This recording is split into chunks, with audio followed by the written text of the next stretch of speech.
Hey guys, it's Kelly, your radiance coach from yourradiantsoul.com.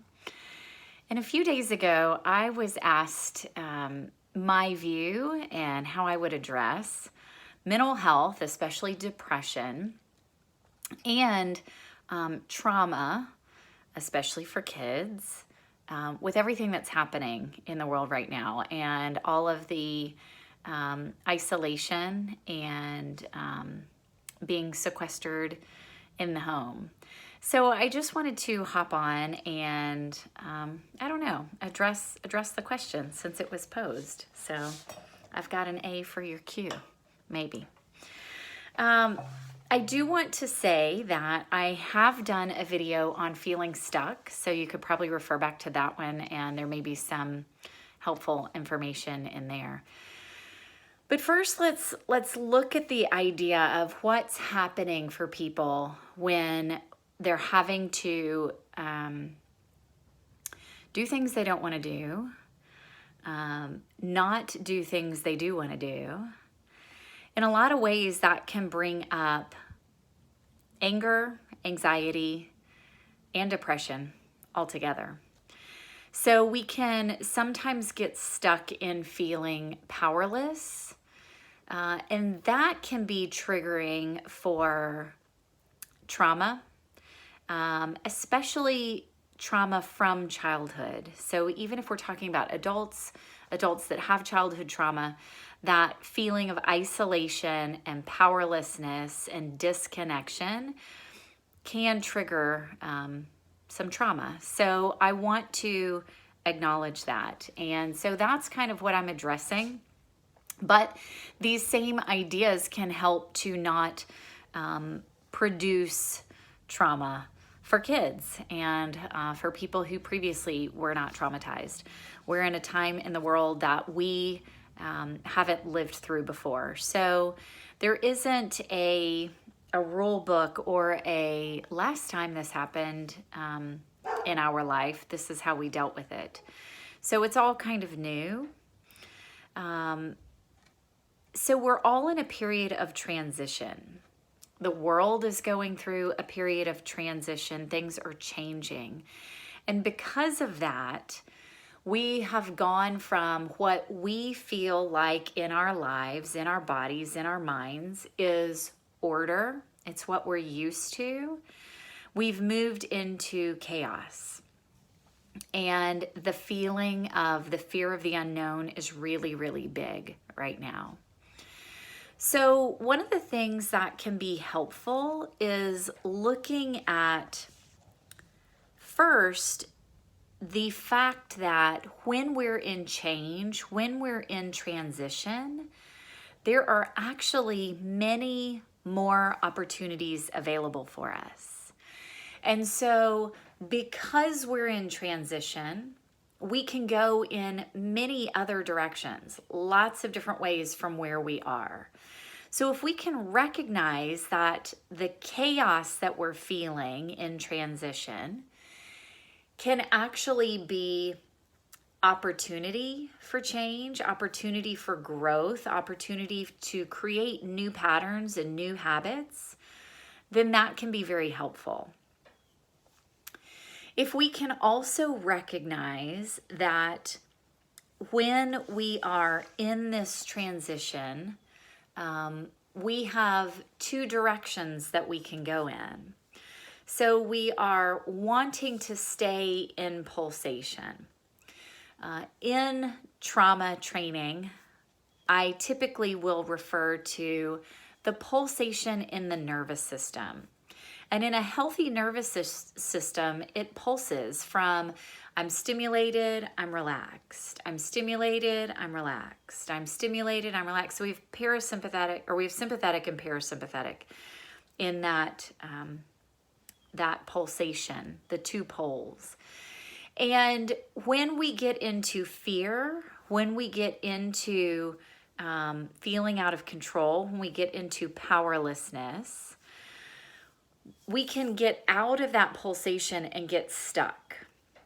So sometimes we get stuck in stimulation. We get stuck in anxiety. We get stuck in anger. We get stuck in being on in the nervous system. We're hypersensitive, and we are on edge, and we are hyper aroused, and we have racing thoughts, and we can't sleep, and we can't relax, and we can't wind down. And so we're stuck on. And after a while, the system can burn out and we can get stuck off, or the stress load of the traumatic event can be so great that we just get stuck off. And so then we're down and we're depressed and we are powerless and we're devoid of joy and sometimes devoid of emotion. And we feel heavy in our bodies and in our minds and in our lives. And sometimes we can't physically move from that point. We really are heavy and stuck in a physical sense as well. And so we really want to try to stay in pulsation. We want to stay in as big of a range of pulsation as we can.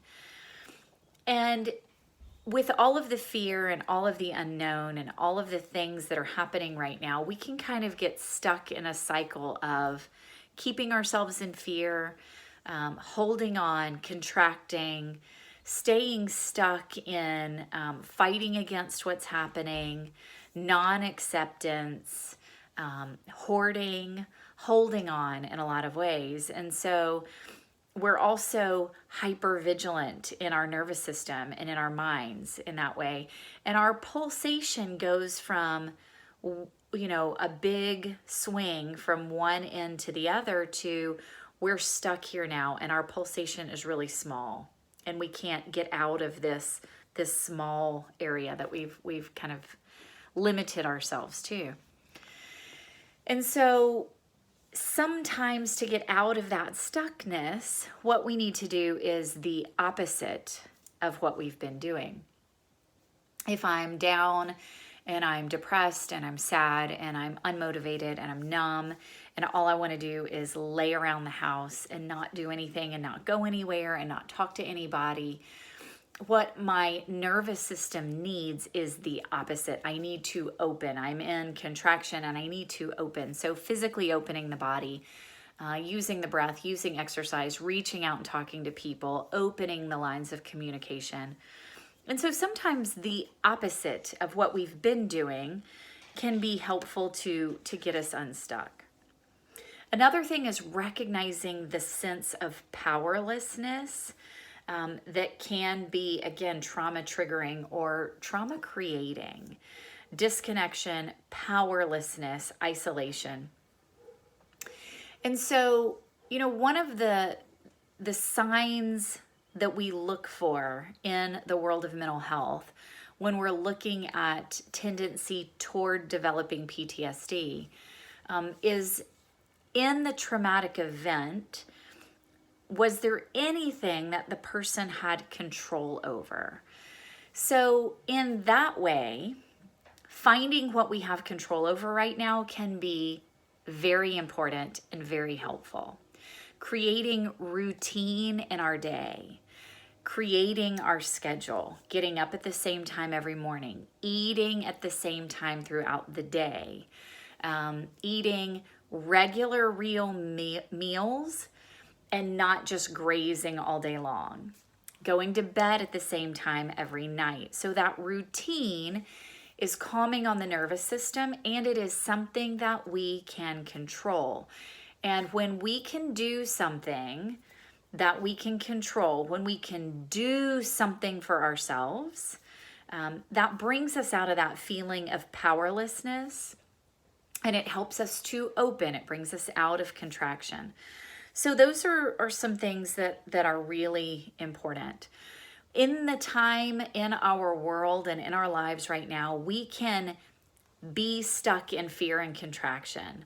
We can start spinning out in the mind. We can really kind of get stuck in the tension of what's going on.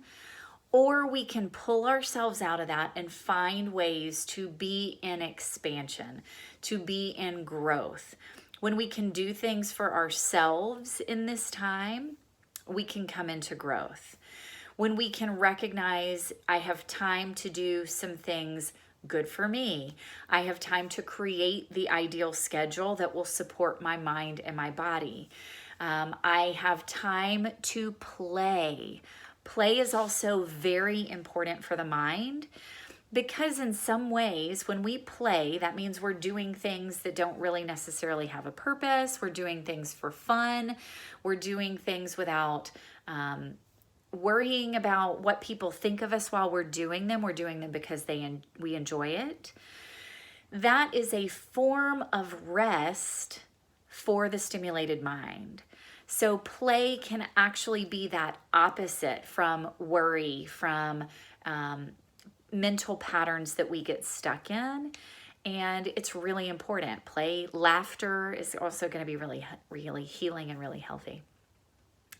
So we need connection to bring us out of isolation. We need play to bring us out of worry and fear and exhaustion in that way.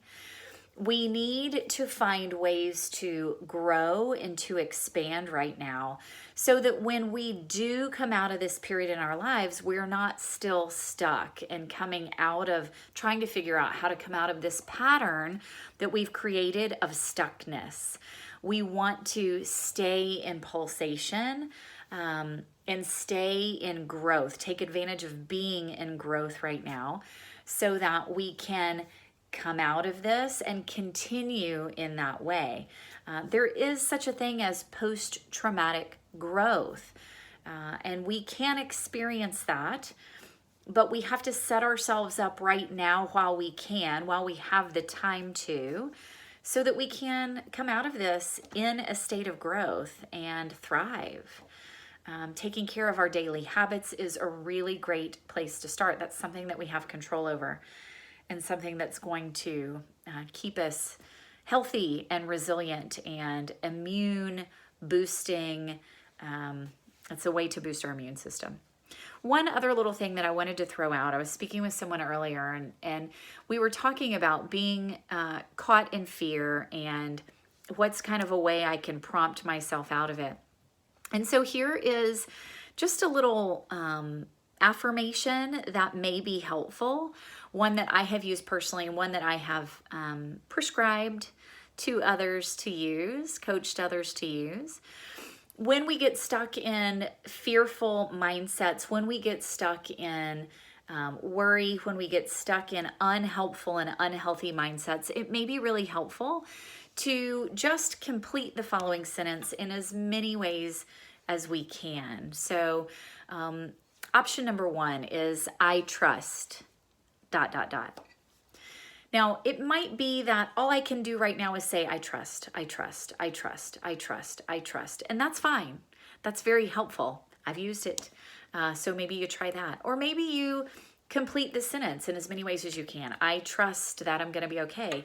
I trust that I have control over this in my life. I trust that things can change for the better.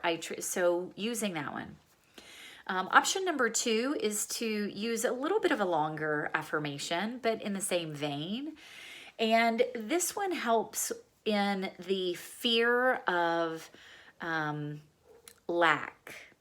And there's a lot of that right now as people are hoarding and buying and collecting a lot of things in an effort to feel better internally. If I have a lot of external things, maybe that's going to help me feel better internally. Ultimately, it is not. But it is also a reflection of a mindset of lack. And so the affirmation to address that one, finishing it in as many different ways as you can, is, I trust that there's enough ... So it might be, I trust that there's enough love. I trust that there is enough toilet paper. I trust that there is enough energy. I trust that there is enough connection. I trust that there is enough health. I trust that there is enough good. however many ways you want to finish that sentence, or, mold it to fit your situation. So those are just two suggestions that may be helpful to help bring the mind out of a fixed mindset, a contracted mindset, and into a growth mindset. And that's where we can start to recognize all of the opportunities that are possible right now in this period of transition. So even though it feels like chaos, transition can be a really big impetus to growth. And so I invite you to look for that, look for the opportunities to grow and to change and to shift in a positive direction. So thanks for tuning in. You're welcome to subscribe here to my YouTube channel, or to check out my website, yourradiantsoul.com. You're welcome to find me on Facebook. I have a private Facebook group you're welcome to join, and it is called Grow Bright by Your Radiant Soul. So reach out. I'd love to hear from you. And again, I hope this is helpful, and I'll check in with you again soon.